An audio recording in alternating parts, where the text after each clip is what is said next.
கர்த்தருடைய பரிசுத்த நாமத்துக்கு மகிமை உண்டாவதாக. மத்தேயு எழுதின சுவிசேஷம் 4ஆம் அதிகாரம் 21-22 வாசிக்கும். அவர் அவ்விடமிட்டு போகையில் வேறு 2 சகோதரராகிய செபதேயுவின் மகன் யாக்கோபும் அவன் சகோதரன் யோவானும் தங்கள் தகப்பன் செபதேவியுடனே படவிலிருந்து தங்கள் வலைகளை பழுது பார்த்து கொண்டிருக்கிற போது அவர்களை கண்டு அவர்களையும் அழைத்தார். உடனே அவர்கள் படவையும் தங்கள் தகப்பனையும் விட்டு அவருக்கு பின் சென்றார்கள். கர்த்தருடைய பரிசுத்த நாமத்துக்கு மகிமை உண்டாவதாக. இங்கே நாம் 2 பேரை ஆண்டவர் அழைக்கிற ஒரு சூழ்நிலையை நாம் பார்க்கிறோம். அழைப்பு என்பது புதிய ஏற்பாட்டில் ஒரு முக்கியமான ஒரு பகுதி. நாம் கூட உலகத்தில் பலவிதமான சூழ்நிலைகளில் பல ஃபங்க்ஷன்களுக்கு பலரையும் பல விதங்களில் நாம் அழைக்கிறோம். ஆனால் இந்த அழைப்பு அப்படிப்பட்ட அழைப்பல்ல. இது ஒரு தெய்வீகமான ஊழியம் செய்யும்படியாக, கர்த்தரை பின்பற்றும்படியாக கொடுக்கப்படுகிற அழைப்பு. எபிரேயர் 3ஆம் அதிகாரம் 1ஆம் வசனத்தின்படி இந்த அழைப்புக்கு ஒரு வார்த்தை சொல்லப்பட்டிருக்கிறது. எபிரேயர் 3:1. இப்படி இருக்க பரம அழைப்புக்கு பங்குள்ளவர்களாகிய பரிசுத்த சகோதரரே, பரம அழைப்பு. இந்த அழைக்கப்பட்ட 2 பேர்ல ஒருவரை குறித்து நாம் இன்னைக்கு சிந்திக்க போகிறோம். நமக்கு எல்லாருக்கும் தெரிந்த ஒரு நபர் தான் யோவான். அழைப்பு கிடைத்த உடனே அப்படியே தகப்பனையும் படவையும் தங்கள் வலைகளையும் அப்படியே விட்டுவிட்டு அந்த 2 பேருமே போய்விட்டார்கள். இதுல யோவான் ஒரு தலை சிறந்தவர். இன்னைக்கு யோவானை குறித்து உங்களுக்கு எல்லாருக்கும் நல்ல பைபிள்ல தெரியும். ஆனாலும் பக்தி விருத்திக்கு ஏதுவாக நாம் இன்னைக்கு அந்த காரியத்தை நாம் எடுத்துக்கொள்ளலாம். ரோமருக்கு எழுதின நிருபம் 8ஆம் அதிகாரம் 29-30 வாசிங்க. அழைத்தவர்களை கர்த்தர் என்ன செய்கிறார்? தம்முடைய குமாரன் அநேக சகோதரருக்குள்ளே முதற் பேரானவராய் இருக்கும் பொருட்டு தேவன் எவர்களை முன்னறிந்தாரோ அவர்களை தமது குமாரனுடைய சாயலுக்கு ஒப்பாய் இருப்பதற்கு முன் குறித்திருக்கிறார். எவர்களை முன் குறித்தாரோ அவர்களை அழைத்தும் இருக்கிறார். எவர்களை அழைத்தாரோ அவர்களை நீதிமான்களாக்கியும் இருக்கிறார். எவர்களை நீதிமான்களாக்கினாரோ அவர்களை மகிமைப்படுத்தியும் இருக்கிறார். அழைப்பினுடைய அடுத்த கட்டம் நீதிமான்கள். வாழ்க்கை மாறுவதுதான் அழைப்பினுடைய புனிதத்தன்மை. ஒரு மனிதனை, ஒரு சகோதரனை, ஒரு சகோதரியை கர்த்தர் அழைத்தார்னா அடுத்த ஸ்டெப் அவன் நீதிமானாய் மாறுவான். அதுக்கு அடுத்த ஸ்டெப் அவனை மகிமைப்படுத்துகிறார். அப்ப யாரெல்லாம் கர்த்தர் அழைத்தாரோ, இங்க உட்கார்ந்திருக்கிற எல்லாருமே அழைக்கப்பட்டவர்கள். உங்களுடைய அழைப்பு வேற, எங்களுடைய அழைப்பு வேறு. ஊழியர்களுடைய அழைப்பு வேறு, விசுவாசிகளுடைய அழைப்பு வேறு. ஆனால் இந்த அழைப்புல ஒரு நோக்கம் இருக்கிறது. அது பரம அழைப்பு, பரலோகத்துக்குரிய அழைப்பு. இந்த உலகத்துல சேவை செய்யும்படியாக அழைக்கப்பட்டாலும் அதனுடைய பூரணம் நாம் நித்தியத்திலே ஒரு மகிமையான இடத்துக்கு நம்மை கொண்டு போய் சேர்க்கிறார். எவர்களை அழைத்தாரோ அவர்களை நீதிமான்களாக்குகிறார். அதுதான் அவருடைய நோக்கம். அந்த நீதிமான்களுடைய கூட்டத்தை அவர் மகிமைப்படுத்துகிறார். அழைத்த கூட்டத்தை எப்படி நீதிமானாய் மாற்றுகிறார்? வேதத்துல வாசிக்கும் பொழுது நீதிமான்கள் எடுத்துக்கொள்ளப்படுகிறார்கள் என்று ஏசாயா தீர்க்கதரிசி அருமையான ஒரு தீர்க்க தரிசனம் சொல்லி வைத்திருக்கிறார். நீதிமான்கள் எடுத்துக்கொள்ளப்படுகிறார்கள். ஏசாயா 57:1. நீதிமான் மடிந்து போகிறான், ஒருவரும் அதை மனதில் வைக்கிறது இல்லை. புத்திமான்கள் எடுத்துக்கொள்ளப்படுகிறார்கள், ஆனாலும் தீங்கு வராததற்கு முன்னே நீதிமான் எடுத்துக்கொள்ளப்படுகிறான் என்பதை சிந்திப்பார் இல்லை. ஏசாயா 57:1 நீதிமான் எடுத்துக்கொள்ளப்படுகிறார். அப்படியானால் இவனுடைய அழைப்பை நீங்க பாருங்க. இந்த அழைப்பு ஒரு மனிதனை நீதிமானாய் மாற்றுகிறது. இந்த அழைப்பு ஒரு மனிதனுடைய வாழ்வை சுத்தமாக மாற்ற ஆரம்பிக்கிறது. அந்த அழைப்பு அவனுடைய வாழ்வையே மறுரூபப்படுத்துகிறது. இன்னைக்கு நம்ம எல்லாருமே அழைக்கப்பட்டிருக்கிறோம். நம்முடைய வாழ்க்கையில இந்த மாற்றங்கள் நடந்திருக்குதான்னு இப்ப நம்ம சிந்திக்கணும். எவர்களை அழைத்தாரோ அவர்களை நீதிமான்களாக்குகிறார். அவர்களை அவர் என்ன செய்கிறார்? மகிமைப்படுத்துகிறார். யோவானுக்குள்ள நீங்க படிச்சு பார்த்தீங்கன்னு சொன்னா, யோவான் சீசர்களிலேயே விசேஷமான ஒரு ஆள். இயேசுவின் சீசர்கள் 12 பேர்லயே இவனுடைய தன்மை மற்றவர்களை காட்டிலும் விசேஷித்த தன்மை உள்ளது. இவனை விட போஸ்டிங்ல கூடின ஒரு ஆள் இருக்காரு. யாரு? பேதுரு, பிரதான அப்போஸ்தலர். ஆனா அவனை காட்டிலும் இவனுக்கு தான் இயேசுவோடு அதிக நெருக்கம் உண்டு. யோவான் 13:23. அந்த சமயத்தில் அவருடைய சீஷரில் இயேசுவுக்கு அன்பானவனாய் இருந்த ஒருவன் இயேசுவின் மார்பிலே சாய்ந்து கொண்டிருந்தான். பாத்தீங்களா? யார் இவன்? யோவான் 21:20. பேதுரு திரும்பி பார்த்து இயேசுவுக்கு அன்பாய் இருந்தவனும் ராபோஜனம் பண்ணுகையில் அவர் மார்பிலே சாய்ந்து ஆண்டவரை உம்மை காட்டிக் கொடுக்கிறவன் யார் என்று கேட்டவனும் ஆகிய சீஷன் பின்னே வருகிறதை கண்டான். யார் இந்த சீஷன்? இவன் தான் யோவான். நீங்க பாருங்க, மற்ற சீஷர்களை காட்டிலும் இயேசுவுக்கு மிகவும் அன்பானவன், இயேசுவுக்கு மிகவும் நெருங்கின ஒரு தன்மை உள்ளவன், இயேசுவின் மார்பில் சாய்ந்து கொள்ளக்கூடிய கிருபை பெற்றவன். இந்த அளவு இயேசுவோடு இவனுடைய அழைப்பு அவனை நெருங்க செய்தது. முதலாவது நமக்கு ஒரு அழைப்பு தேவை. அந்த அழைப்பு சரியா இருந்தா நீங்க இயேசுவினால் அதிகமா இயேசுவுக்கு அன்பாய் நீங்க மாறிடுவீங்க. இயேசுவின் மார்பில் சாயக்கூடிய அளவு உங்களுடைய வாழ்க்கை மாறும். யோவான் என்று சொன்னால் கர்த்தரிடத்தில் கிருபை பெற்றவன் என்று அர்த்தம். யோவான் என்று சொன்னால் என்ன அர்த்தம்? கர்த்தரிடத்தில் கிருபை பெற்றவன். அதான் ரொம்ப முக்கியமானது. ஆவிக்குரிய ஜீவியத்தில் நமக்கு கிருபை இருந்தா இந்த அழைப்பு உங்களை அழகா கொண்டு போய் இயேசுவின் மார்பில் போய் சேர்த்துரும். இந்த அழைப்பு நீங்க பெற்றும் கிருபை பெறாமல் இருந்தா இந்த அழைப்பினால உங்களுக்கு எந்த விதமான பயனும் கிடையாது. நீங்க படிச்சு பாருங்க, யூதாஸ் இதே மாதிரி அழைப்பு பெற்ற ஒரு ஆள். ஆனால் கர்த்தருடைய கிருபையை அவன் செய்யல, பெற்றுக்கொள்ளல. அவன் தன்னுடைய பூர்ணத்தை என்ன செய்ய முடியல, அடைய முடியவில்லை. இதே அழைப்பு, இதே ஊழியம், இதே இயேசு, இதே பஸ்கா, இதே ராபோஜனம் எல்லாம் உண்டு. ஆனால் அவன் நான்று கொண்டு செத்து தன்னுடைய ஜீவியத்தில் ஒரு பெரிய நஷ்டத்தை ஏற்படுத்தி கொண்டு நித்திய மகிமையை இழந்து போனான். அவனை நீதிமானாக தேவனால் மாற்ற முடியவில்லை, அவன் மகிமைப்படுத்தப்படவும் இல்லை. அதனாலதான் அழைப்பு பெற்றா மட்டும் போதாது, அந்த அழைப்பை நாம் காத்துக்கொள்ள வேண்டியது அவசியம். அது ஒரு பரம அழைப்பு, அதுக்குரிய ஒரு பங்கு நமக்கு கிடைத்திருக்கிறது. இந்த அழைப்பை நாம் காத்துக்கொள்ள, நாம் இயேசுவோடு நெருங்கின ஒரு ஜீவியை செய்ய நமக்கு இந்த நாட்கள்ல கிருபை அவசியம். நம்ம எவ்வளவு கிருபை பெற்றிருக்கிறோம்? நமக்கு இருக்கிற கிருபையை பத்தி நீங்க உங்களுக்கு அந்த அளவு தெரியுமா? எவ்வளவு கிருபை உங்ககிட்ட இருக்கு, இல்ல என்னிடத்துல இருக்குன்னு நீங்க யோசிச்சு பாருங்க. நம்முடைய கிருபை நமக்குள்ள எப்படி இருக்குங்கிறத நம்முடைய பேச்சு வெளியே காட்டிடும். நல்லா கவனிச்சுக்கோங்க. இப்ப எனக்கு கிருபை இருக்கு, எவ்வளவு கிருபை இருக்கோ அது என் பேச்சு என்ன செய்யும், வெளிப்படுத்தும். எனக்கு எவ்வளவு கிருபை இருக்கோ அது என் ட்ரெஸ் வெளிப்படுத்தும். எனக்கு எவ்வளவு கிருபை இருக்கோ அவ்வளவு என்னுடைய உபதேசம் வெளிப்படுத்தும். எனக்கு எவ்வளவு கிருபை இருக்கோ அவ்வளவு தேவனுடைய ஜெபம் வெளிப்படும். கிருபையின் அளவு தான், அதாவது தமிழ்ல சொல்லுவான், பானையில இருந்தா தான் எங்க வரும், அகப்பையில வரும், இல்லாவிட்டா ஒண்ணுமே நடக்காது. அப்போ ஒரு மனுஷனை கண்டுபிடிக்கணும் அவனுக்கு எவ்வளவு கிருபை இருக்குன்னா அவனுடைய பேச்சை பாருங்க, அவனுடைய பிரதிஷ்டையை பாருங்க, அவனுடைய சுபாவத்தை பாருங்க, அவனுடைய ஊழியத்தை பாருங்க. அந்த கிருபைங்கிறது இப்படித்தான் வெளிப்படும். இயேசு கிருபையும் சத்தியமும் நிறைந்தவராயிருந்தார். அந்த நிறைவு அவருக்குள்ள இருந்ததுனாலதான் அவர் முழுவதுமே அவருடைய வார்த்தைகள் எப்படி இருந்தது, கிருபை பொருந்தின வார்த்தைகளாக இருந்தது. ஒவ்வொரு வார்த்தையும் கிருபை பொருந்தின வார்த்தை. கிருபை அவருக்குள்ள நிறைந்திருந்ததுனால அந்த வார்த்தை வந்துச்சு. கிருபை இல்லைன்னா என்ன வந்திருக்கும் சொல்லுங்க? நம்முடைய வார்த்தைகள் தாறுமாறாய் போயிருக்கும். இப்ப நீங்க உங்களை நீங்களே அனலைஸ் பண்ணி பாருங்க, நமக்கு எவ்வளவு கிருபை இருக்கு. குடும்பத்தில் நம்ம ஈடுபடும் போது, பேசும்போது, பழகும் போது, வெளியே வரும்போது, ஊழியத்தில் அபிஷேகத்தில் நிரம்பும் பொழுது எல்லாத்தையுமே கிருபை தான் உங்களுக்கு ஊற்று.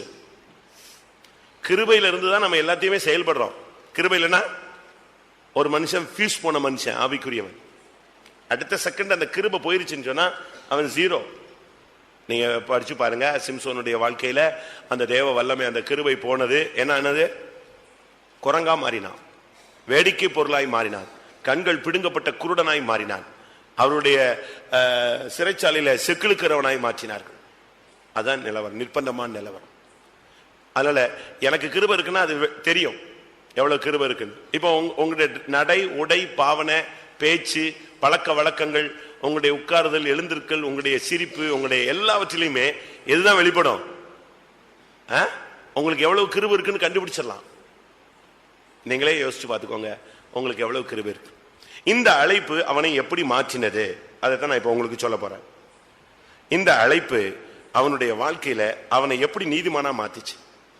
எல்லா சீசர்களும் ஓடினாங்க, எல்லாரும் மறுதளிச்சாங்க, எல்லாரும் சத்தியம் பண்ணாங்க.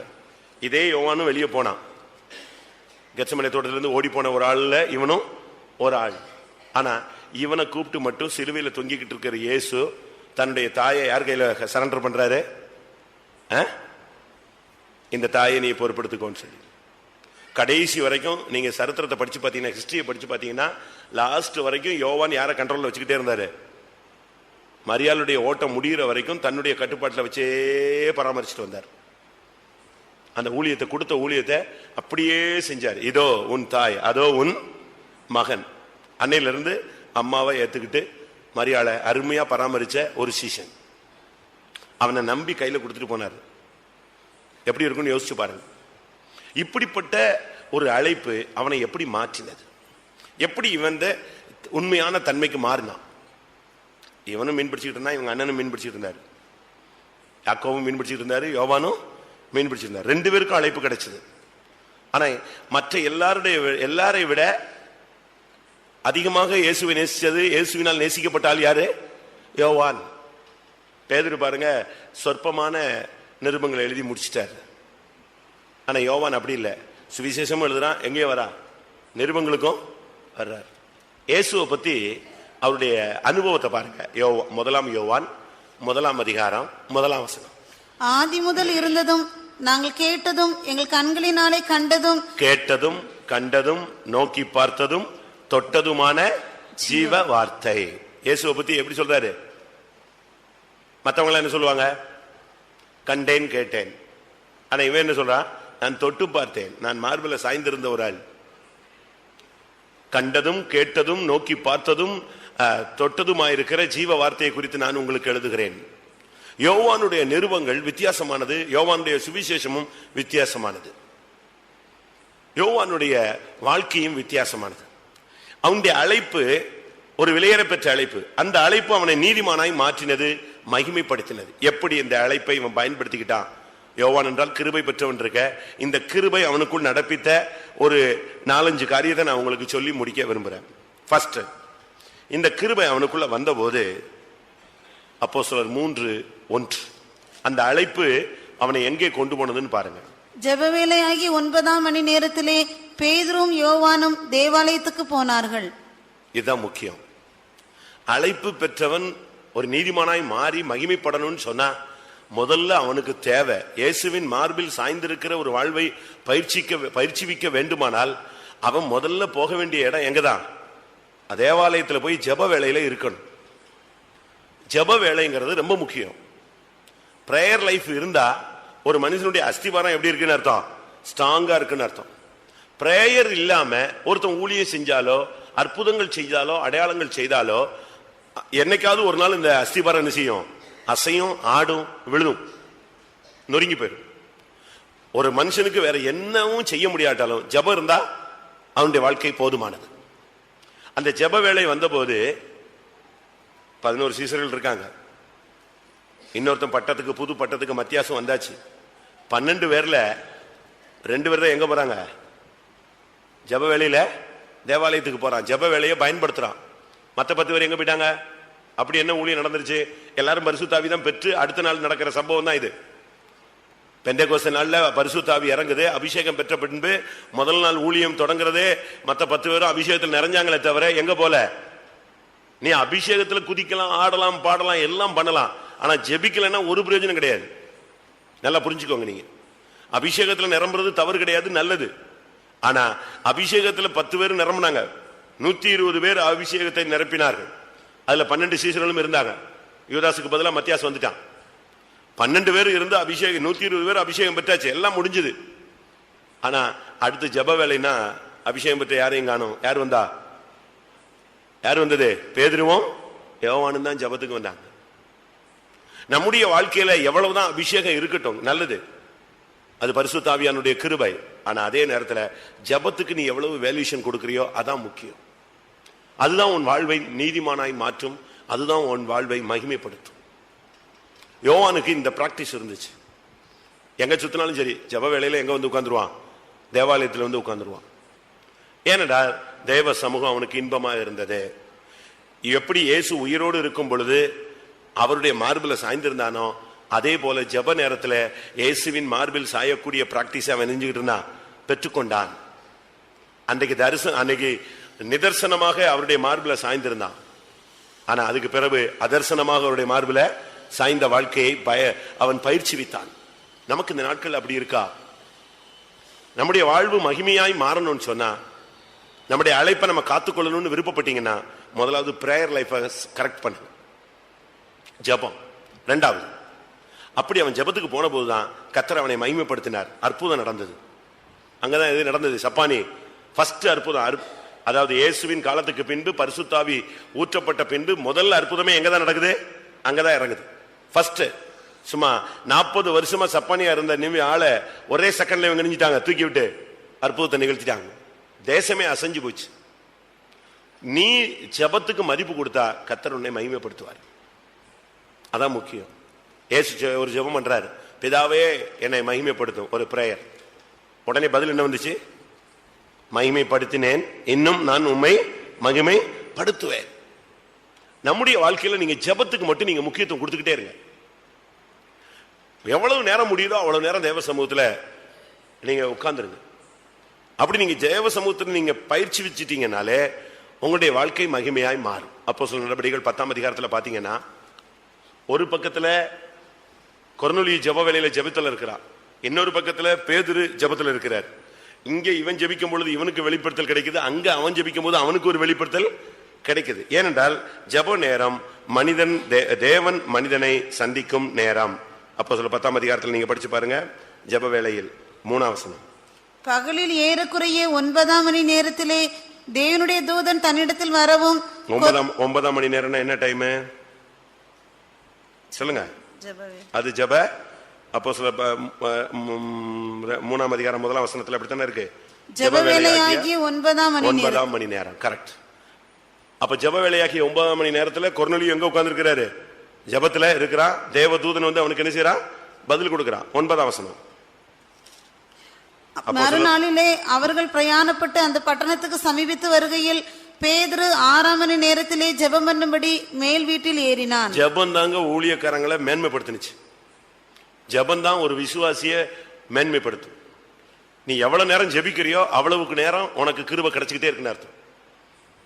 ஜெபம் இல்லைன்னா அற்புதம் நடக்காது, அதிசயங்கள் நடக்காது, மகிமைப்படக்கூடிய அனுபவங்கள் நடக்காது. சப்பானிய லைட்டா அப்படி தூக்கி விட்ட உடனே பெரிய அற்புதம் ஆயிடுச்சு.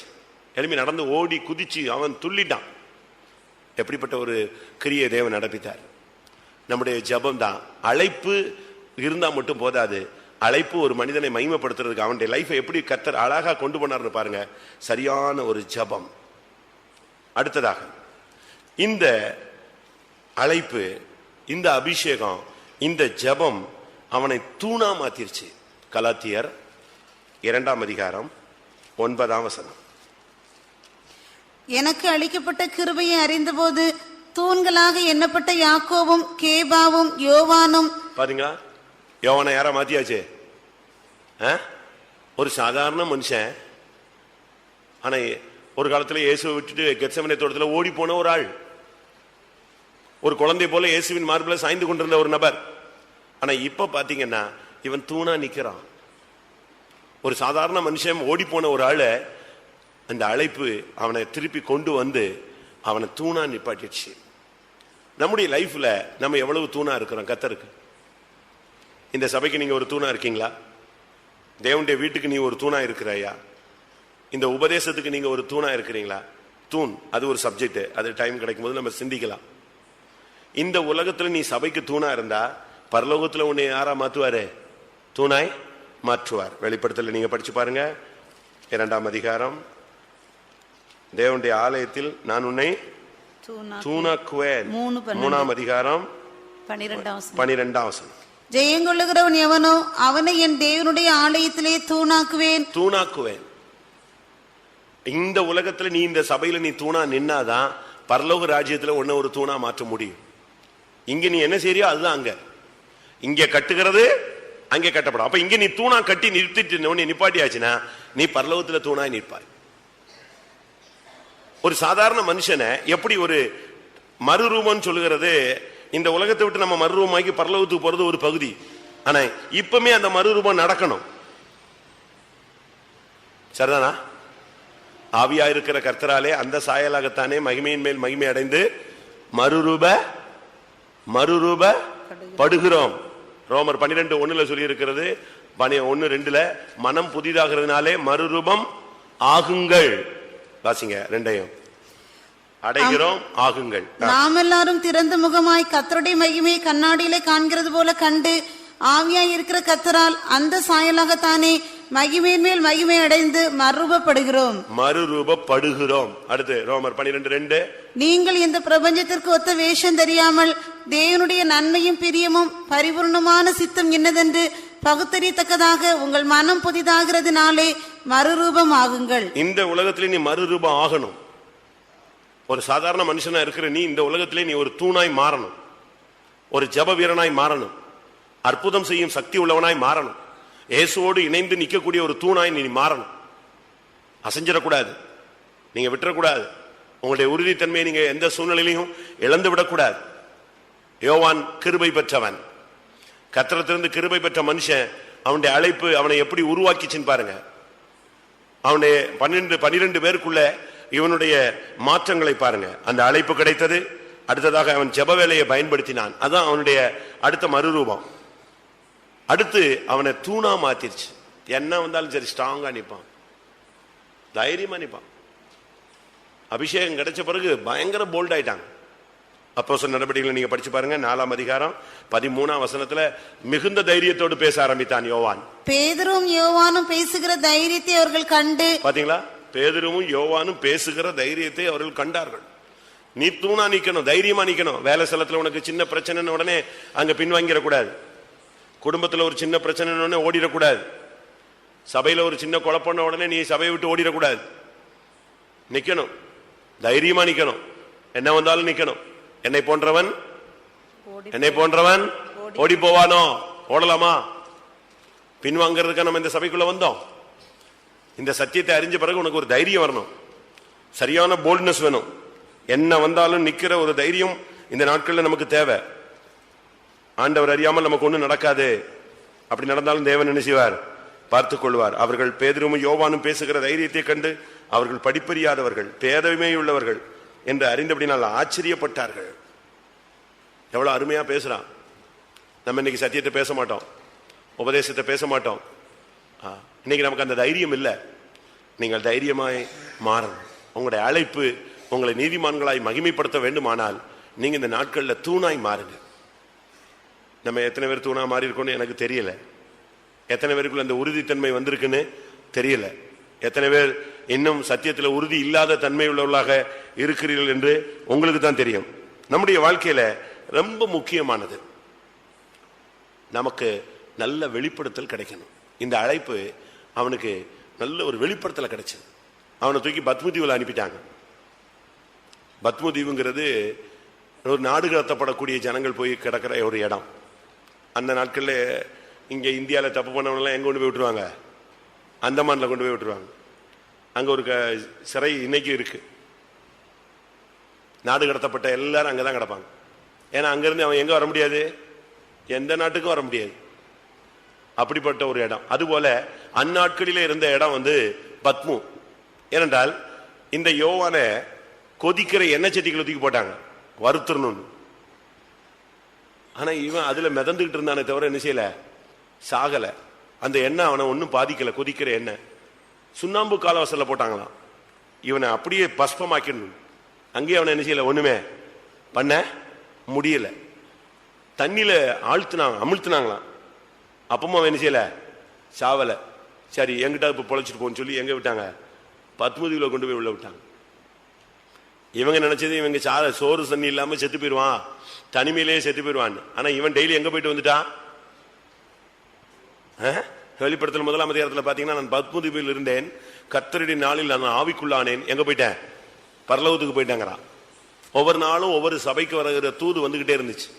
எபேசு சபை உடனே எழுதுவான், சிமர்னா சபை எழுதுவான், பிலதெல்பியா சபை எழுதுவான், லவோதிக்கேயா சபை எழுதுவான், பெர்கமு சபை எழுதுவான், தியத்தீரா சபை வந்துகிட்டே இருக்கும். அவனுக்கு பரலோகத்துல இருந்து செய்தி வந்துகிட்டே இருக்கும். இல்ல இவன் போயிடுவான். எங்க போயிடுவான்? டிரான்ஸ்ல ஆவிக்குள்ளாயி அங்க போயிடுவான். அந்த சோதனை, வேதனை, துக்கம், பசி, பட்டினி இத அவன் மனசுல கொண்டு வராம கர்த்தருடைய சபைக்கு எழுதணும், பரலோகத்தை பார்த்து எழுதணும், ஒரு வெளிப்படுத்தல் உள்ள ஒரு மனுஷனாய் மாறினான். அவன் தான் அழகா சொல்றான், புதிய எருசலேமாகிய மணவாட்டி இறங்கி வருகிறதை நான் என்ன செய்தேன், கண்டேன். சியோன் மலையில நிக்கிற ஒரு கூட்டத்தை பார்த்தேன். பேதுரு பார்த்தாரா? கபடற்ற உத்தம இஸ்ரவேல் நாத்தான் மேல் பார்த்தானா? மத்தேயு பார்த்தாரா? யார் பார்த்தது? யார் பார்த்தது? வெளிப்படுத்தல பார்த்தது. அந்த வெளிப்படுத்தின விசேஷம் எழுதுனது யாரு? யோவான். திவ்ய வாசகன் அவனுக்கு பேரு.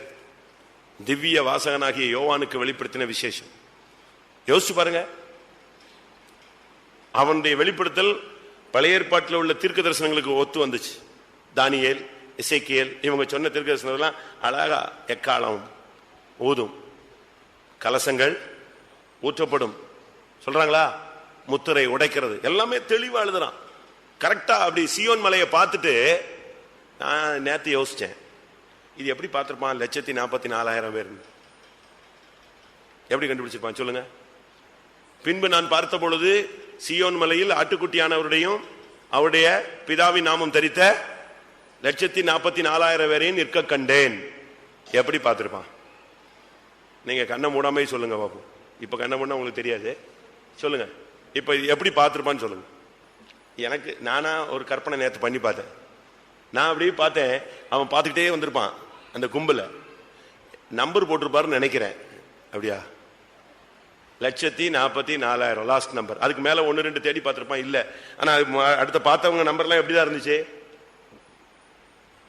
கீழே 1,30,000 இப்படிதான் இருந்துச்சு. 44,000 பிரேக். யாரு பேர்ல இருந்துச்சோ தெரியல, எந்த ஆளு இந்த நம்பர்ல இருக்கான்னு தெரியல. இங்க உட்கார்ந்து இருக்கதா நானா ஏதோ ஒரு நம்பர்ல ஒரு ஆள் யாரா இருக்கும், இன்னும் வரப்போற ஒரு கூட்டமோ சந்ததியோ. 1,44,000. அதுக்கு பிறகு நம்பர் இல்ல. அப்பனா அவன் சொன்னான், நான் 1,44,000 பேரை நிற்க கண்டேன். போய் அங்கேயே சுத்திட்டான். ஃபுல்லா ரவுண்டு தான். இவங்க நினைச்சது இவன் சோறு தண்ணி இல்லாம கிடந்து இருப்பான் அப்படின்னு. ஆனா இவன் சோறு தண்ணி இல்லாம இங்க இல்ல. எங்க போயிட்டா? அங்க போய் ஃபுல்லா ஒரு ஆவிக்குள்ளாகிறது, நேர போறது, எல்லாத்தையும் பார்த்து வந்துருவோம். ஒவ்வொரு ஸ்டெப்பா அழகா பார்த்துட்டு வந்தான். யோசிச்சு பாருங்க, இந்த வெளிப்பாடெல்லாம் எப்படி கிடைச்சது? மணவாட்டியை எப்படி பார்க்க முடிஞ்சது? அவன்கிட்ட ஆண்டவர் சொல்றார், ஏறி வா, இங்கே ஏறி வா, நான் உனக்கு என்ன செய்யறேன், ஆட்டுக்குட்டியானுடைய மனைவியாகிய மணவாட்டியை நான் உனக்கு காண்பிக்கிறேன். அருமையா காண்பிச்சார. அப்ப அவன் மைண்ட்ல மாம்சமே இல்ல, உலகத்திலே இல்ல. அவனுடைய சிந்தை முழுசும் அடுத்த நாள் என்ன வெளிப்படுத்தல் இதான் இருந்துச்சு. இந்த அளவு அவனுடைய வாழ்க்கையை தெய்வம் மாற்ற முடிந்தது. மணவாட்டியை குறித்த ஒரு சரியான வெளிப்படுத்தல் பெற்ற ஒரு மனுஷன். அடுத்ததாக வெளிப்படுத்தல் 1:9 வாசிங்க. தன்னை குறித்து அவன் என்ன பேசுகிறான்? வெளிப்படுத்தல் 1:9. உங்கள் சகோதரனும் இயேசு கிறிஸ்துவின் நிமித்தம் வருகிற உபத்திரவத்திற்கும் அவருடைய ராஜ்யத்திற்கும் அவருடைய பொறுமைக்கும் உங்கள் உடன் பங்காளனுமாய் இருக்கிற யோவானாகிய நான் தேவவசனத்தின் நிமித்தமும் இயேசு கிறிஸ்துவை பற்றிய சாட்சி நிமித்தமும் பத்மோ என்னும் தீவிலே இருந்தேன். எப்படி? கிறிஸ்துவின் நிமித்தம் வருகிற உபத்திரவத்துக்கு பங்காளி, அவருடைய ராஜ்யத்துக்கு பங்காளி, அவருடைய பொறுமைக்கு உடன் பங்காளி. அவன் தான் யாரு? யோவான். சுவிசேஷம் எழுத சொன்னா எழுதுவான், நிருபம் எழுத சொன்னா எழுதுவான், வெளிப்படுத்தின விசேஷம் எழுத சொன்னா எழுதுவான். அவனுக்கு கர்த்தரை குறித்ததானே நீங்க அவனுடைய நிருபங்களை படிச்சு பாத்தீங்கன்னா முழுவதும் அன்பு. அன்பை பத்தி அதிகமா எழுதுனது யார் தான்? அவன் தான். பேதுரு விட்டு ஆண்டவர் பேசுறார், நீ என்ன நேசிக்கிறாயா, அவனுக்கு நீ என் ஆட்டுக்குட்டிகளை மேய்ப்பாயாக, ஆடுகளை மேய்ப்பாயாக, இப்படி வரிசையா சொல்லிட்டு வரும்போது யார் வந்துட்டா? யோவான் வந்துட்டான். உடனே இவன் சொல்றான், இவன் காரியம் என்னன்னு கேட்கறான். அப்ப அவர் சொன்னாரு, உன் காரியமே இங்க தடுமாறிட்டு இருக்கு. அவன் நான் வருமளவும் கூட என்ன செய்வான், உயிரோட இருப்பான். அதை பத்தி உனக்கு என்ன கவலை, நீ என்னை பின்பற்றி வாழ்னாரு. அதை வச்சுக்கிட்டு உடனே ஒரு கதையை கிளப்பிடுச்சு, யோவானுக்கு என்ன கிடையாது, மரணமே கிடையாது, ஏசு வர்ற வரைக்கும் அவன் என்ன செய்வான், உயிரோட இருப்பான் அப்படின்னு சொல்லிட்டு நம்ம ஆளுங்க கைலாச மகரிஷி அவன் இவன் எல்லாருமே யார் தான், யோவான் சொல்லிட்டு அலைவாங்க. எங்கேயோ இருக்காரு யோவான். அப்படி அல்ல, யோவானுக்கு மரணம் இல்லைன்னு சொல்ல, இருந்தால் உனக்கு என்னன்னு கேட்டாரு. அப்படி இருந்தா உயிரோட இருக்கிறான்னா அதையும் வேற அழகா என்ன செஞ்சிருக்கோம், சுட்டி காட்டியிருக்கு. நம்முடைய வாழ்க்கையில இந்த நாட்களில நாம் எதற்கு பங்காளிகள்? அவன் சொல்றான், அவருடைய பொறுமைக்கு பங்காளி, அவருடைய பாடுகளுக்கு பங்காளி. அவன் அழகா பேசுறான். அவருடைய ராஜ்யத்துக்கு நாம் பங்காளி, நமக்கு அவருடைய உபத்திரவத்துக்கு பங்காளிகள், பாடுகளுக்கு பங்காளிகள். அவனுடைய வாழ்க்கையில பயங்கரமான பாடுகள்லாம் இருந்துச்சு. அந்த பாடுகள் எல்லாம் அவன் சகிச்சான். மரியாளை கடைசி வரைக்கும் வச்சு அந்த மரணம், மரியாளுடைய மரணத்துக்கு எல்லா அப்போஸ்தலரும் வந்தாங்களாம். நீங்க ஹிஸ்டரியை படிச்சு பார்த்தா தெரியும். தோமாவுக்கு இந்தியாவுக்கு சீட்டு விழல ஃபர்ஸ்ட். நீங்க படிச்சு பாருங்க. வேற ஒரு நாட்டுக்கு நெஞ்சிருந்தாரு, போயிருந்தாரு, சீட்டு விழுந்து. மரியாளுடைய மரணத்துக்கு எல்லாரும் வந்தாங்க. அந்த மரணம் முடிஞ்ச உடனே திருப்பி சீட்டு போடும்போது தான் தோமாவுக்கு எங்க வருது, இந்தியாவுக்கு சீட்டு விழுந்து இங்க வர்றாரு. நீங்க அதை வீட்டில் போய் எங்காவது புக்ஸ் இருந்தா வாங்கி படிச்சுக்கோங்க. இப்படி முழுவதும் தன்னுடைய பராமரிப்புல வச்சு தன்னுடைய ஊழியத்தை, இயேசு சிலுவையில கொடுத்த ஊழியத்தை அப்படியே நிறைவேற்றின மனுஷன் தான் யாரு? யோவான். நமக்கு இப்படிப்பட்ட அனுபவம் இருக்கா? சொந்த அம்மா அப்பாவையவே கடைசி வரைக்கும் பார்க்கறதுக்கு நமக்கு நாதி இல்லை, அப்படித்தானே? பெத்த தாய் தகப்பனையே இன்னைக்கு நம்முடைய விசுவாசிகள் கூட பார்க்கறதுக்கு ரொம்ப யோசிக்கிறாங்க. ஊழியத்தில் ஒரு ஆள் வியாதிப்பட்டா ஒரு ஆளும் பார்க்க மாட்டாங்க. ஊழியத்தில் சொல்லுவாங்க, இருக்கிற வரைக்கும் ஷைன் பண்ணிக்கலாம், விழுந்தா தொலைஞ்சுது. அப்படிதான் இருக்கு இன்னைக்கு. இந்த ஹாஸ்பிட்டாலிட்டி, அதாவது உபசரிப்பு, சர்வீஸ் மைண்ட் எல்லாம் இன்னைக்கு ரொம்ப குறைவு. பெத்த தாய் தகப்பனையே கவனிக்க மாட்டேங்கிறாங்களே. அப்படி இருக்கும்போது மரியாதை யார் பார்த்தது? அந்த வயசான காலத்துல கடைசி வரைக்கும் இருந்து அந்த தாயை தன்னுடைய சொந்த தாய் போல பராமரிச்சா. அதனாலதான் அன்பை பத்தி எழுதுகிறார், அந்த அன்பின் தன்மையை பத்தி எழுதுகிறார். ஏசு பாருங்க, பேதுருவை கூப்பிட்டு, எப்பா நீயும் உன் சகோதரியாகிய மனைவியும் சேர்த்து எங்க அம்மாவை பாத்துக்காங்க, நீங்க 2 பேரும் சேர்ந்தா நல்லா பாத்துக்கலாம், அப்படியே சொன்னாரு இல்லையே? இவர் கையில தான் கொடுத்தாரு. உன்னுடைய கையில நம்பி சில ஊழியத்தை கர்த்தர் கொடுப்பார். அது ஜெப வாழ்க்கையா இருக்கலாம், விசுவாச வாழ்க்கையா இருக்கலாம். ஏதாவது ஒன்றை உன்னை நம்பி கையில கொடுத்திருப்பார். அதை நீங்க வச்சிருக்கீங்களா, பராமரிச்சீங்களா, விட்டீங்களான்னு உங்களுக்கு தான் தெரியும். உங்க கையில் என்னத்தை ஒப்பு கொடுத்தார் யோசிச்சு பாருங்க. ஒரு மனுஷன் சொல்றான், பைபிள்ல இருக்கு, இந்த மனுஷனை நான் வர்ற வரைக்கும், நான் சொல்ற வரைக்கும் நீ பாதுகாத்துக் கொள்ளணும்னு. அப்படி பாதுகாத்து கொள்ளாவிட்டால் என்ன நடக்கும்? இருக்கா அப்படி வசனம் இருக்கா? ஒருத்தன் கையில ஒப்பு கொடுத்துட்டு நான் வர்ற வரைக்கும் நீ என்ன செஞ்சுக்கணும், விட்டுறக்கூடாது அப்படின்னு சொல்றான். ஆனால் யோவான் கடைசி வரைக்கும் அந்த வேலையை செய்த ஒரு மனுஷன். அடுத்ததாக அவனுடைய வாழ்க்கையில பார்க்கும் பொழுது மார்க்கு 5ஆம் அதிகாரம் 37ஆம் வசனம். மார்க்கு 5:37. பேதுருவையும் யாக்கோபையும் யாக்கோபின் சகோதரன் யோவானையும் தவிர வேறு ஒருவரும் தம்மோடு வருகிறதற்கு இடம் கொடாமல். இயேசு கிறிஸ்து எங்கெல்லாம் போனாலும் இந்த யோவான் இல்லாத ஒரு இடமே கிடையாது. ஒரு அற்புதம் நடக்குது, ஒரு மரிச்சவனை எழுப்புறாரு, ஒரு இடத்துல ஒரு கிரியை நடப்பிக்க போறாருன்னு சொன்னா யாரு கூட போவா அந்த இடத்துல? யார் அந்த இடத்துல இருக்கிறது? யோவான் இருப்பா, பேதுரு இருப்பாரு, யோவான் இருப்பாரு, யாக்கோபு இருப்பார். யோவான் இல்லாம இயேசு ஒரு அற்புதங்களை நடத்த போறது இல்ல. அந்த அளவு இயேசுவோடு நெருங்கி நின்ற ஒரு மனுஷன். 12 பேர் இயேசுவின் சீஷர்கள் தான். இயேசுவுக்கு பட்சபாதம் கிடையாது. ஆனா இந்த 12 பேர்லயுமே இந்த 3 பேர் என்னது, கொஞ்சம் போல்டான ஆளுங்க. உடனே பதில் சொல்லுவான், உடனுக்குடன் தீவிரமா கிரியை செய்வான், என்ன சொன்னாலும் செய்வான். கெத்சமனே தோட்டத்தில் கூட பாருங்க, 11 பேர் போறாங்க. 11 பேர் போனா 8 பேரை ஒரு இடத்துல நிறுத்திடுறாரு. அடுத்து 3 பேரை கூட்டு எங்க போறாரு? அந்த கெத்சமனே தோட்டத்திலேயே இன்னொரு பார்ட் இருக்கு, அங்க போய் 3 பேர்த்தையும் பேசுறாரு. திரும்ப அங்கிருந்து அப்புறம் போய் தனியா உட்கார்ந்து ஜெபம் பண்றாரு. திருப்பி யாற்ற வராரு? இந்த 3 பேர்ட்ட வராரு. அப்போ பிரேயர் லைஃப்லயே 2 ஸ்டைல், 2 அனுபவம் இருக்கு.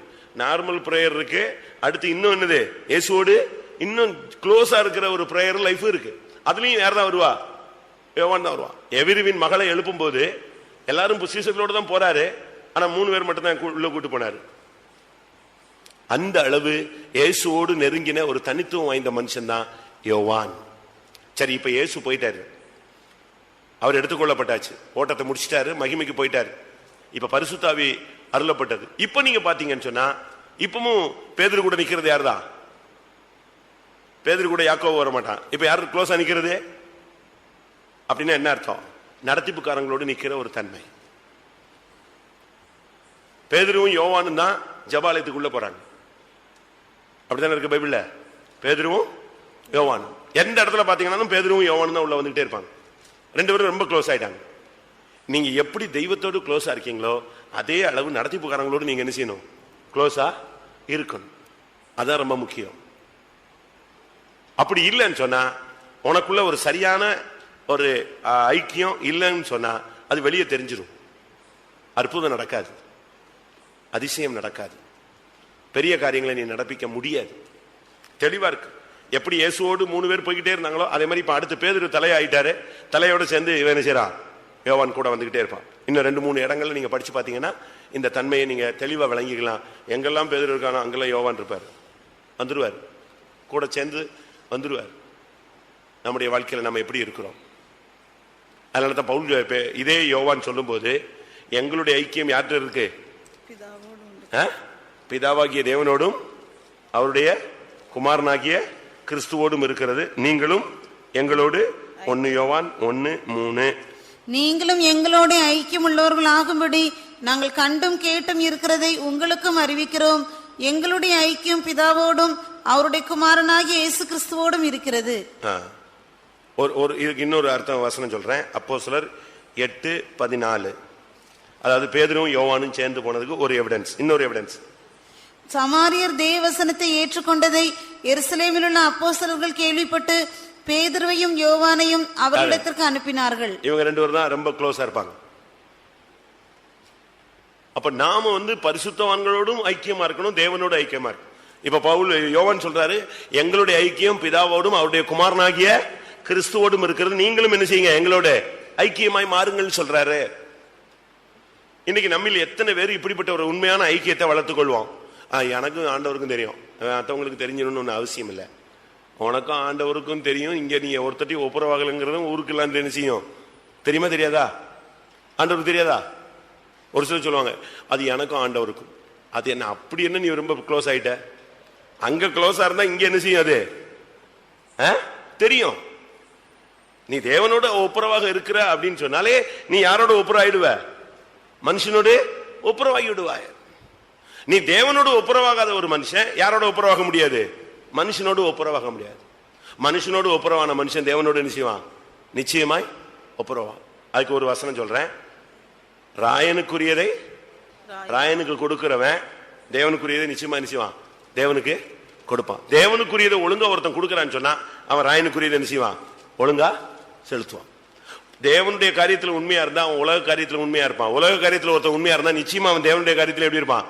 உண்மையாய் இருப்பான். இன்னைக்கு நம்முடைய வாழ்க்கை எப்படி இருக்கு? அவனுடைய வாழ்க்கையில் உள்ள ஒரு விசேஷம், இயேசுவோடும் க்ளோஸ். இயேசு எந்த இடத்துல எல்லாம் இருந்தாரோ அங்கெல்லாம் இவன் நிற்பான். இயேசுவை விட்டு அவனால போக முடியாது. எல்லாரும் ஓடுறாங்க, ஒருத்தன் மறுதளிக்கிறான். அதே அரண்மனையில் இன்னொருத்தன் வந்துகிட்டே இருக்கான். யாரு சொல்லுங்க? பைபிள் படிக்கலையா? யோவான் தான் உள்ள வந்துகிட்டே இருப்பான்.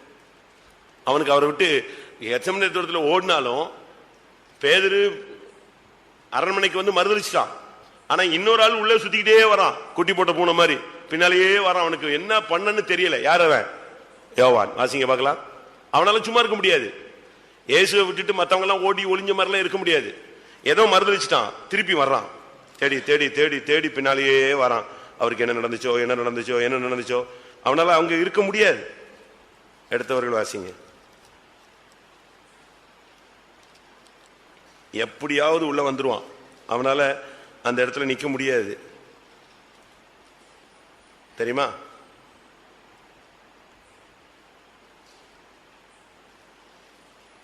சரி, தெரியலன்னு விட்டுருங்க. நம்ம அடுத்த சப்ஜெக்டுக்கு போலாம். நம்முடைய வாழ்க்கையில நாம் ஆண்டவரை பின்பற்றுகிறதுல சில நேரங்களில் தொய்வு விழுந்தாலும் நாம் அதை நிறுத்தக்கூடாது. திரும்பவும் என்ன செய்யணும்? ஆண்டவரை தேடுகிற அந்த தன்மை நமக்குள்ளே உண்டாக வேண்டியது அவசியம். இயேசுவுக்கு அன்பா இருந்த சீசன் அவன் உள்ள வந்துட்டான்னு ஒரு இடத்துல இருக்கு. அவனால அங்க இருக்க முடியாது. நீங்க 4 சுவிசேஷத்துல பாத்தீங்கன்னா இவன் வந்துருவான். அப்படியே ரவுண்ட் அடிச்சு உள்ள என்ன நடக்குதுன்னு பாக்குறதுக்கு வந்துருவான். இயேசுக்கு என்ன ஆச்சோ என்ன ஆச்சோ என்ன ஆச்சோன்னு வந்துருவான். சரி, அடுத்த சப்ஜெக்ட் வருவோம். மார்க்கு 10ஆம் அதிகாரம் 35ஆம் வசனம். அப்பொழுது செபதேயுவின் குமாரராகி யாக்கோவும் யோவானும் அவரிடத்தில் வந்து, போதகரே, நாங்கள் கேட்டுக்கொள்ள போகிறதை நீர் எங்களுக்கு செய்ய வேண்டும் என்று விரும்புகிறோம் என்றார்கள். என்ன அவங்க கேட்டுக்கொள்ள போறது? என்னது? சிங்காசனத்தில் என்ன வேணும்? வலது பக்கம் வேணும், இல்லைன்னா இடது பக்கம் வேணும். எவ்வளவு கரெக்டா வரான் பாத்தீங்களா? அவனுக்கு வந்து இயேசுவின் மார்பிலேயே இருந்து பழகிட்டு அவனை கொண்டு போய் 10 அடி தள்ளி உட்கார வச்சா அவனால நினைச்ச முடியாது, உட்கார முடியாது. அதனால அவன் கேட்கிறான், அண்ணனும் தம்பியும் வந்து கேட்கறாங்க. யோவானும் யாக்கோவும் வராங்க. 2 பேரும் வந்துட்டு அவங்க அம்மாவையும் கூட்டு வந்துட்டு பேசுறாங்க. நீங்க சிங்காசனத்துல வரும் பொழுது, மகிமையில வரும் பொழுது, நம்முடைய ராஜ்யத்துல வரும் பொழுது, என் பையன்ல ஒருத்தன் எங்க இருக்கணும்? வலது பக்கம். ஒரு பையன் எங்க இருக்கணும்? இடது பக்கம். இது இங்க எப்படி இருக்கு? இன்னொரு இடத்துல இவங்க 2 பேருமே வந்து கேட்டதாக இப்ப வாசிச்ச, திருப்பி வாசிங்க. அப்பொழுது செபதேயுவின் குமாரராகி யாக்கோவும் யோவானும். மத்தேயுல நீங்க படிச்சு பாத்தீங்கன்னா அவங்க அம்மாவோட சேர்ந்து வராங்க. அவங்களுடைய வாஞ்சி, அவனுடைய யோவானுடைய வாஞ்சியை பாருங்க. ஒன்னு இயேசுக்கு ரைட்ல இருக்கணும், இல்லைன்னா இயேசுக்கு லெப்ட்ல இருக்கணும். அப்படின்னா என்ன அர்த்தம்? இயேசுவோடு க்ளோஸா நிக்கணும். நான் பரலோகத்துல நான் நினைக்கிறேன் அந்த சியோன் மலையில கூட நெக்ஸ்டா நிக்கிறது யாராதான் இருப்பான்? யாராதான் இருப்பாரு? நிச்சயமா யோவானா தான் இருப்பாரு. ஏன் தெரியுமா? இயேசு இந்த கேள்விக்கு பதில் கொடுக்கும் போது சொல்றாரு, நான் குடிக்கிற பானத்தை குடிப்பீங்களா? நான் படுற அந்த நான் எடுக்கும் ஸ்நானத்தை நீங்க எடுப்பீங்களான்னு. உடனே 2 பேரும் சொல்றான், எடுப்போம். உடனே இயேசு சொன்னார், என்ன உடனே பட்டுன்னு பதில் சொல்றானேன்னு சொல்லிட்டு, சரி அப்படி ஆனாலும் பிதாவினால் எவனுக்கு அருளப்படுகிறதோ அவனுக்கு அது கிடைக்கும். அப்படின்னு என்ன அர்த்தம்?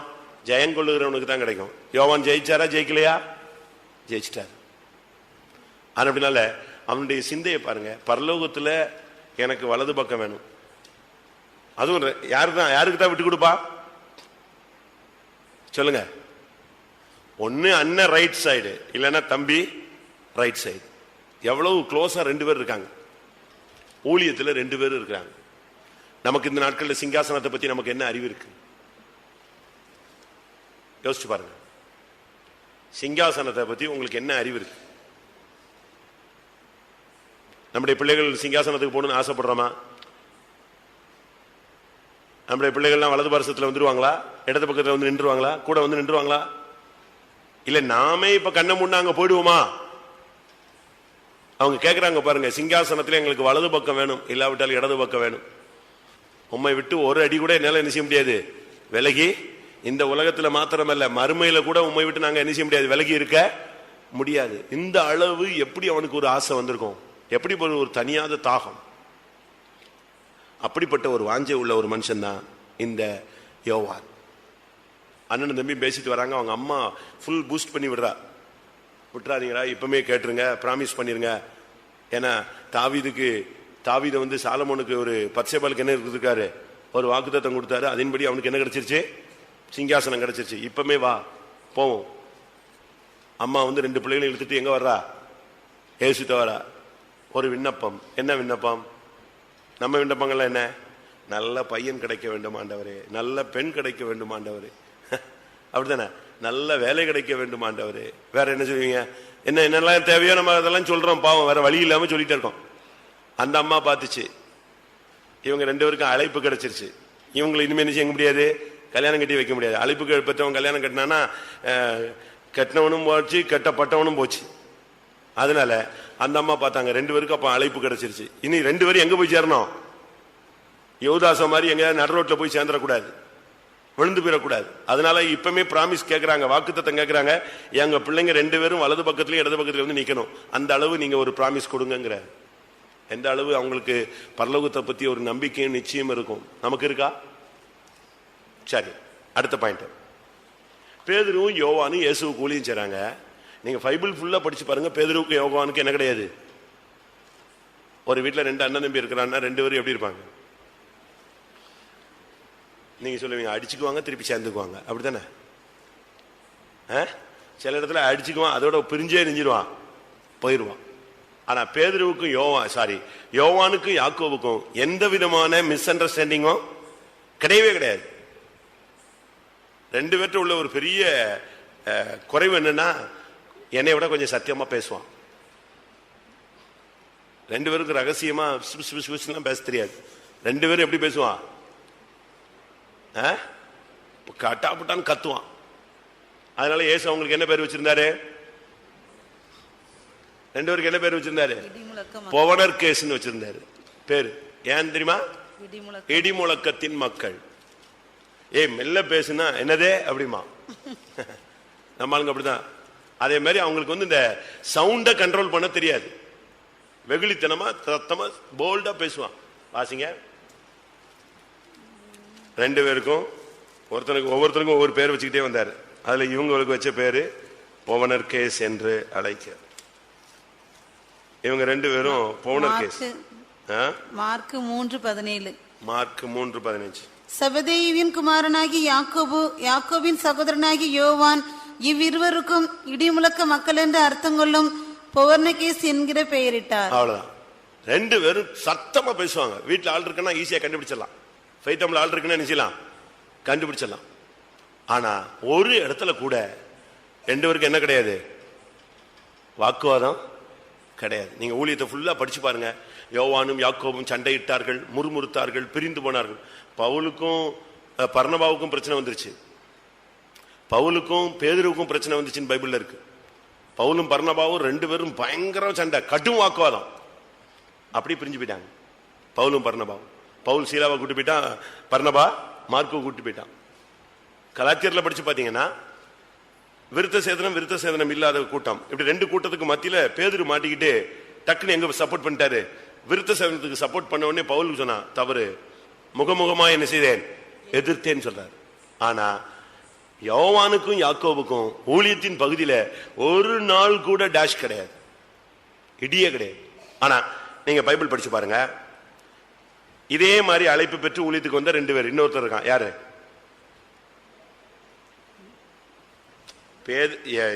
யோவானும் யாக்கோபும் வந்த மாதிரி இன்னும் ரெண்டு அண்ணன் தம்பி வந்திருந்தாங்க. யாரு? பேதுருவும் அந்திரேயாவும். இல்லையா? அந்திரேயா கிடையாது ஊழியத்துல? மத்தேயு 4:18. திருப்பி என்ன வாசிங்க.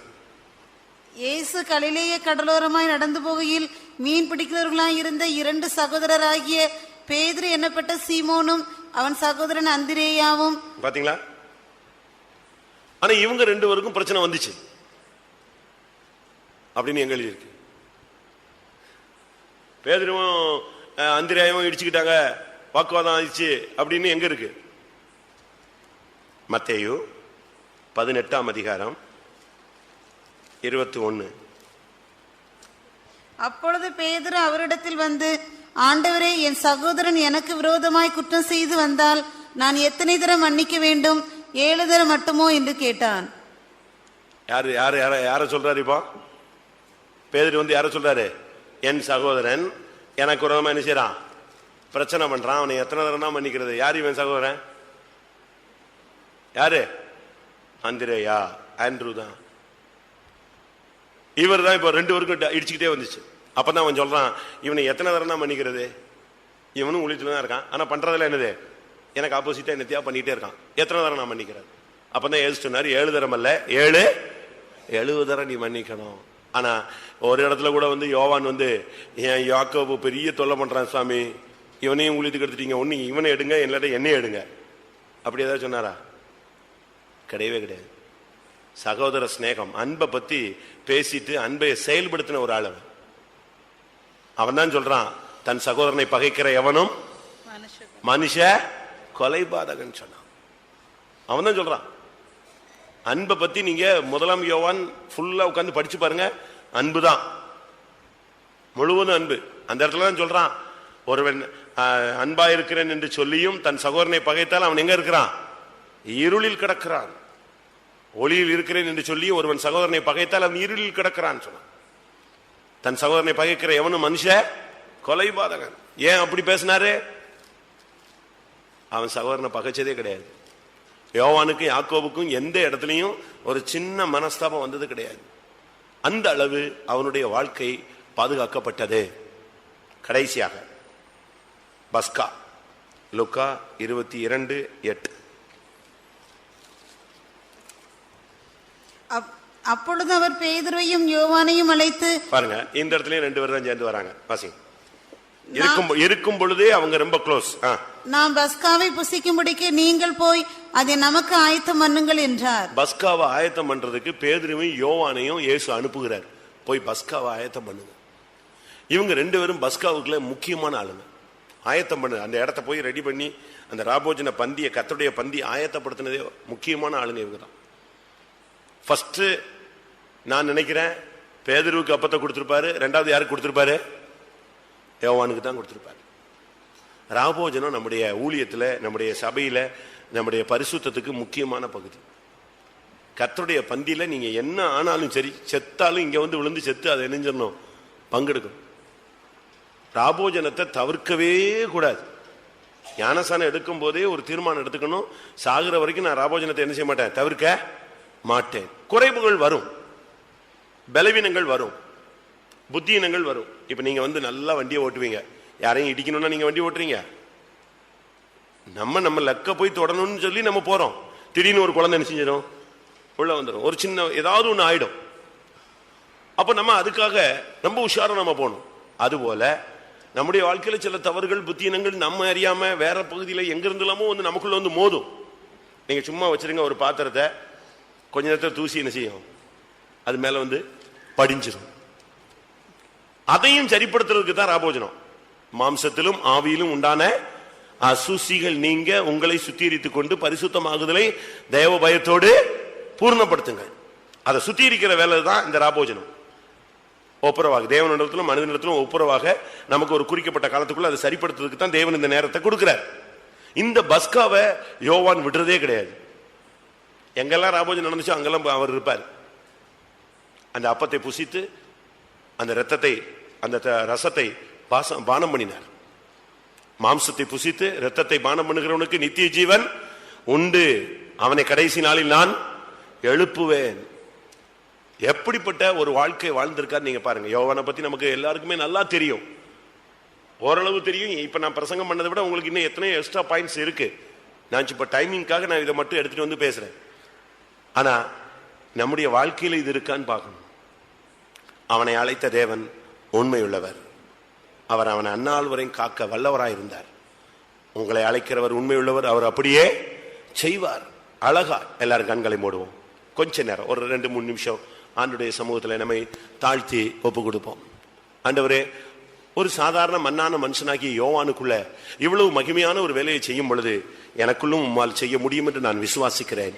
இப்படி ஒரு வாழ்க்கை நான் வாழ எத்தனிக்கிறேன், ஆசைப்படுகிறேன், வாஞ்சிக்கிறேன். இப்படிப்பட்ட ஒரு அனுபவத்தை எனக்கும் தாரும். இவைகளெல்லாம் நமக்கு திருஷ்டாந்தங்களாக எழுதப்பட்டிருக்கிறது. எல்லாருக்கும் 2-3 நிமிஷம் கண்களை மூடி முழங்கால் போடலாம். ஆண்டுடைய சமூகத்துல கிருபை பெற்றவர்களாய் மாறுங்கள். அழைப்பு முக்கியம். வெறும் அழைப்போடு நம்ம உட்கார்ந்துட்டு இருந்தா காரியம் நடக்காது. அழைப்போடு கிருபையை பெற்றுக் கொள்ளுங்கள். அந்த அழைக்கப்பட்டவர்களை நீதிமான்களாக்கினவர், நீதிமான்களாக்கினவர்களை மகிமைப்படுத்தும் தெய்வம் நம்முடைய தெய்வம். இன்னைக்கு கர்த்தர் உன்னை இந்த மகிமையான அனுபவத்துக்கு அழைத்திருக்கிறார். ஃபர்ஸ்ட் இந்த அழைப்பு உனக்குள்ள கரெக்ட் ஆகணுமா? இயேசுவின் மார்பில் சாயக்கூடிய வாழ்க்கை உனக்கு வேணுமா? உன் ஜெப வேலையை கரெக்ட் பண்ண. எல்லாரும் கண்களை மூடுங்க. ஒரு 2-3 நிமிஷம், ரொம்ப நேரம் கிடையாது, ஒரு 3 நிமிஷம் தான். நீங்களே உங்க ஜெப வேலையை கரெக்ட், நீங்க இப்ப கரெக்ட் பண்ணுங்க. தேவ சமூகத்திலே நீங்க ஒப்பு கொடுங்க. கர்த்தாவே, என் ஜெப நேரத்தை நான் கரெக்ட் பண்றேன். காலை ஜெபமோ, இரவு ஜெபமோ, மிட் நைட் பிரேயரோ, அதிகாலை ஜெபமோ, பகல் ஜெபமோ, கிடைக்கிற நேரத்தில் ஜெபிக்கிற ஜெபமோ, பழைய மாதிரி நான் தேவ சமூகத்தில் இருக்கிற அந்த அனுபவத்தை நான் மறுபடியும் என் லைஃப்ல நான் பயிற்சி வைக்க ஒப்பு கொடுக்கிறேன். எத்தனை பேர் ஒப்பு கொடுக்க முடியும்? ஜெப வாழ்க்கையை நீங்க கரெக்ட் பண்ணிட்டீங்கனாலே அற்புதம் நடக்க ஆரம்பிச்சிருச்சுன்னு அர்த்தம். ஜெபம் இல்லைன்னா அற்புதம் நடக்காது. ஆமென். ஜெபம் இருந்தால் கர்த்தர் உன்னோடு பேசுவார். ஜெபம் இருந்தால் ஞான திருஷ்டி அடைவாய். ஜெபம் இருந்தால் கர்த்தர் உன்னோடு இடைபடுவார். ஜெபம் இருந்தால் அற்புதம் நடக்கும். அல்லேலூயா. ஜெபிக்கிற மனுஷனை கர்த்தர் தூணாய் மாற்றப் போகிறார். கர்த்தர் இன்னைக்கு உன்னை சபையில கொண்டு வந்து வைத்திருக்கிறது, அலைந்து தெரியாமல் ஒரு இடத்துல உன்னை நிறுத்தினதுக்கு காரணமே நீ ஒரு தூண். தூண்கள் அலைந்து தெரிய மாட்டார்கள். ஒரு இடத்துல இருந்து வெட்டி எடுக்கப்பட்டா இன்னொரு இடத்துல அது தூணா கடைசி வரைக்கும் நிற்கும். சித்திரம் தீர்ந்த தூணாய் மாறுவாயாக. சித்திரம் தீர்ந்த தூணாய் மாறுவாயாக. கர்த்தர் உன்னை உருவாக்கி தூணாய் நிறுத்த விரும்புகிறார். நல்ல வெளிப்படுத்தல்கள் உனக்கு கிடைக்கும். ஆமென். பாடுகளில் மத்தியிலே நீ வெளிப்படுத்தல் உள்ளவனாய் மனவாட்டியை காணக்கூடிய நிலவரத்தில் நீ மாறுவாய். கர்த்தர் உன்னோடு அடிக்கடி இடைபடுவார். உனக்கு ஒரு தைரியம் உண்டாகும். மிகுந்த பலனுக்கு எதுவான தைரியத்தை விட்டு விடாதே. ஆண்டவரோடு நெருங்கி வா. பரிசுத்தவான்களோடு நெருங்கி வா. சிங்காசனத்தில் வலது பாரிசம் இடது பாரிசம் உனக்கு உண்டு.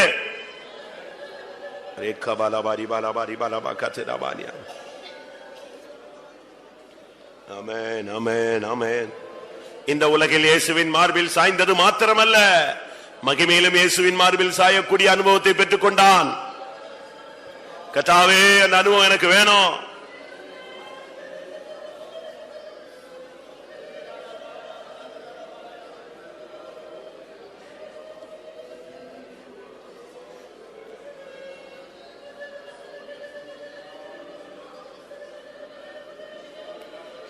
ஒரு ஜெபம், ஒரே ஒரு ஜெபம் பண்ணி நம்ம முடிக்கலாம்.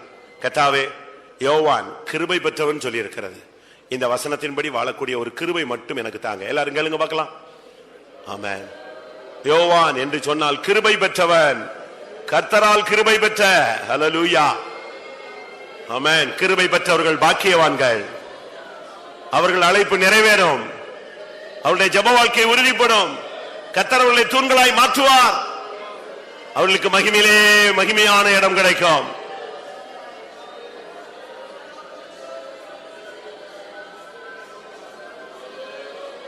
ஹல்லேலூயா, ஹல்லேலூயா, ஹல்லேலூயா, ஹல்லேலூயா, ஹல்லேலூயா. ரேக்கரபகதிரானி அரபலகதுரபலகதிபிதபலபரிபலபல. பிரைஸ். ஆமென். யோவான் மட்டும்தான் கிருபை பெற்றானா? மற்ற ஊழியர்களுக்கு கிருபை இல்லையா? மற்ற அப்போஸ்தலருக்கு கிருபை இல்லையா? நீங்க யோசிப்பீங்க. நான் சொல்றேன், அவங்களை விட அதிகமான கிருபை உனக்கு கிடைத்தது. ஆமென். இந்த மாலை வேளையிலும் உனக்கு அதிகமான கிருபையை தேவன் அருள விரும்புகிறார். ஆமென், ஹல்லேலூயா.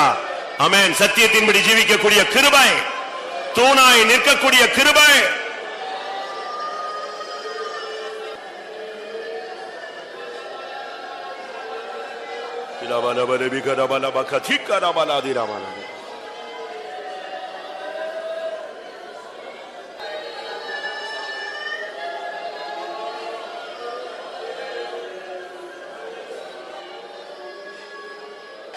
ஆமென். கர்த்தருடைய சமூகத்துக்காய் ஸ்தோத்திரம் பண்ணுவோம். ஒரு தனி மனிதனை அழைத்து அவனை எவ்வளவு நீதிமானாய் மாற்றி மகிமைப்படுத்துகிறார் என்பதை விளங்கிக் கொள்ள கர்த்தர் நம்ம ஆலவெளியில நமக்கு அருள் செய்தபடினால ஸ்தோத்திரம் பண்ணுவோம். எவர்களை அழைத்தாரோ அவர்களை மகிமைப்படுத்துகிற தெய்வம் இந்த மாலை வேளையில நம்மோடு இடைப்பட்டுக் கொண்டிருந்தபடினால ஸ்தோத்திரம் பண்ணுவோம். யோவானுடைய வாழ்க்கை மூலமாய் பல காரியங்களை கற்றுக்கொள்ள கர்த்தர் நமக்கு உதவி செய்தபடினால ஸ்தோத்திரம் பண்ணுவோம். இந்த அனுபவங்களை பயிற்சி வைத்துக் கொண்டு அவரை போல மாற்றப்பட்டு அவர் வரும்பொழுது அவரை சந்திக்க உதவி செய்ய முடியாது. ஸ்தோத்திரம் பண்ணுவோம். எல்லா மகிமையும் அவருக்கே செலுத்தி ஸ்தோத்திரம் பண்ணுவோம்.